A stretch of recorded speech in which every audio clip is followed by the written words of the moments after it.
yung brake ko kailangan adjusting again. Yung beses tayo in-adjust. Narinig mo A689. Sa middle kasi. At the roundabout, take the second exit onto A689. Tapos straight ka lang ha. Oo. Tingnan natin yung lane. Straight ka lang. Wag muna.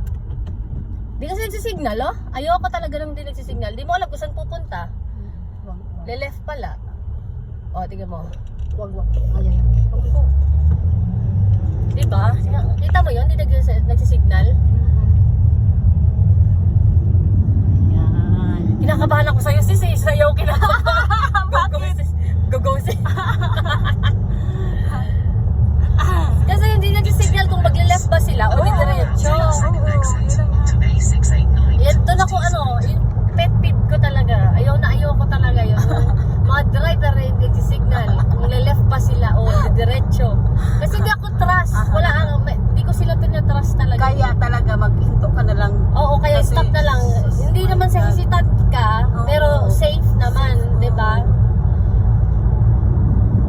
Kasi isipin mo, saan ba ito pupunta? Straight ba ito? Kasi i-expect mo talaga pag wala signal, diretso pa.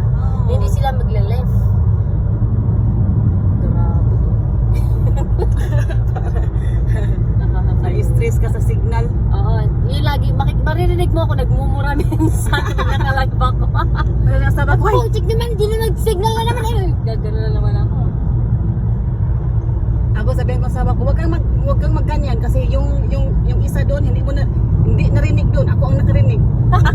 Exactly.